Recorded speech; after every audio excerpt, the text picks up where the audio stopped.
Big bomb. Donald Trump is in the Epstein files. That's the real reason they have not been made public. Have a nice day. Jesus Christ. I'm not participating in any of that conversation What between is he? Elon Have a and Trump. nice day, DJT. Someone should take his phone away. They're going back. What's going on, you guys? Today we have the Rational National slamming Joe Rogan. Joe Rogan was caught in between Elon Musk and Donald Trump. Elon Musk was saying that Donald Trump was in the Epstein files. Joe Rogan was looking like the confused SpongeBob meme. Let's get into it. Fact that this happened while they were recording. So during an episode of the Joe Rogan podcast with his guest FBI director Kash Patel, Joe Rogan discovers that Elon Musk is accusing Trump of being in the Epstein files through the tweet that I'm sure you all have already seen or heard of, where Elon Musk said, "Time to drop the really big bomb. Trump is in the Epstein files. That is the real reason they have not been made public. Have a nice day, Donald J. Trump." I'm going to play for you their initial reaction here and get to my thoughts on where this conversation goes. This is going to come up because it's been going on since we've been recording here. Elon and Trump seem to be in a bit of a spat. Joe, you want to check the tweet that Elon just put out a little bit ago?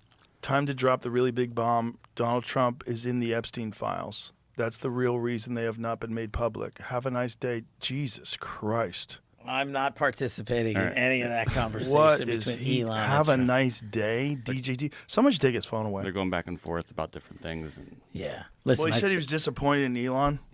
yeah, Yeah. they told him to leave. Jesus Christ, that's a crazy thing to say. How does he know? Does he know that Donald Trump is in the Epstein files? Or does he have access to the Epstein files? I don't know how he would, but I'm just staying out of the Trump Elon thing. That's way outside What my the lane. fuck are they doing? I know my lane, and that ain't it. I just don't. I mean, I understand he owns Twitter. I think it's bad for your mental health. I think posting things public all day and arguing with people all day is bad for you. Well, you raise a great point. Sorry to cut you off. Go ahead. Half of what we have to respond to is the click army on social media. Right. Right. And 50% of that plus is bots. 50% of that plus is bots, but let's take the other 50% of that. I'm sorry. Elon Musk just tweeted out that Trump is in the Epstein files, and the conversation that comes out of that is discussions around social media bots. And the Rational National is just going to completely go into Joe Rogan right here, just saying, look, why are you going to continue to just let them get away with this? Why are you going to give them the pass? Kash Patel is literally the FBI. He's literally the head of the FBI who's in charge of this case right here. Can you imagine if Rogan was interviewing Biden's FBI director, and during that conversation, one of Biden's closest former allies comes out and says, Biden's in the Epstein files? Do you think the conversation would immediately go somewhere else? You're talking to Kash Patel, who says in that clip, I'm staying out of this. This has nothing to do with me. You're the FBI director. The FBI investigated Epstein. How does this not have anything to do with you? This has everything to do with you. You're the perfect person to be on the podcast while this is happening. And Rogan just moves on. Not even just moves on. Here's the follow-up clip. This is where the conversation eventually goes. This is just 2 minutes later. But let's take the other 50% of that. It's just constantly pushing out information to sell T-shirts or subscriptions. Like that, or... now those words don't mean anything anymore if you're calling you that. That's what I mean. You're not a dictator and you're not genocidal. I think. I mean, just look what happened with the Hunter Biden laptop story where 51 former intelligence agents testified that this... Thank you for bringing that up. Tell me about how crazy that is. You're talking about Hunter Biden now. A man who, by the way, was never in government. Biden, of course, is no longer the president. What? How do you move off one of the biggest news items ever and turn it into a Hunter Biden discussion? You could have brought up things like the fact that there's videos of Trump and Epstein together. Many videos. They were close friends. Old videos. Newer pictures and videos of them together. Not to mention Jeffrey Epstein on tape saying I was Donald Trump's closest friend. These should maybe be part of the discussion right now when this bombshell drops. But no, Hunter Biden is is what's top of mind.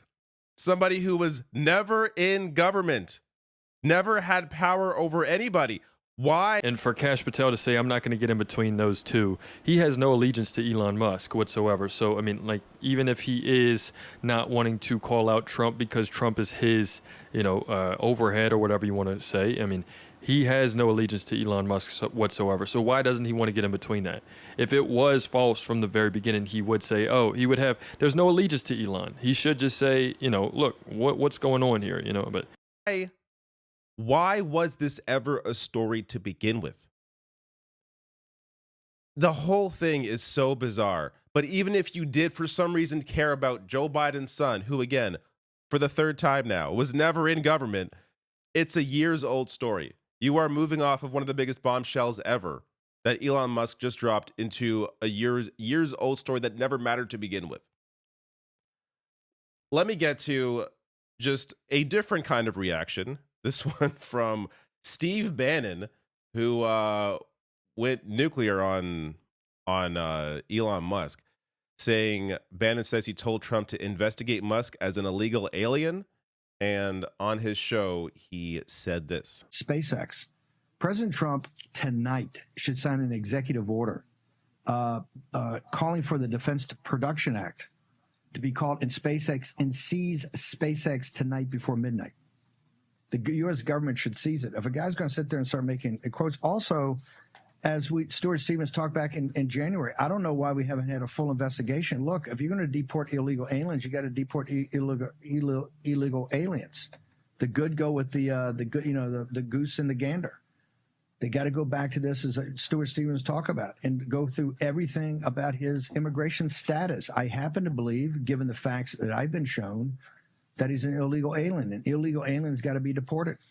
While Joe Rogan can barely muster up an opinion, let alone ask a proper question to the sitting FBI director right across from him when the news breaks, Steve Bannon is very clear in his position and his hatred of Elon Musk. And this is not surprising. He has actually been critical of Elon Musk a little bit during his stint in the White House. But it is a good indication of where a lot of MAGA stands right now, and that is with Trump and against Musk, unless you're being paid by Elon Musk on Twitter, in which case you stand. And I believe that this is all just like sort of a ruse. You have Steve Bannon, you have Donald Trump. They're going to be sort of like quasi, I'm upset with Elon Musk. Oh, he needs to, get out of here and do something. But Elon Musk very much is still going to get government contracts. Elon Musk is still going to be very much a part of the the system that's going on right now. There's not going to be a real big change. It was just a matter of he had said something in the moment. It got a lot of press for 1 second. Now it seems to not be mentioned whatsoever. And we're sort of just going back to normal. The show is going to continue to go on. And with Elon Musk, because it personally benefits you, just as it personally benefits Bannon to stick with Trump. I mean, I want to be clear here. I'm not giving Bannon any credit for having a position. It's just the contrast where you have a podcast like Joe Rogan's that is so popular. People still listen and watch Joe Rogan. So there we have it, you guys. We have the Rational National slamming Joe Rogan. The Rational National, he's going to continue to say that just something doesn't seem right. And that's how I feel as well. If you guys agree, let me know in the comments. It's another day in the progressive way.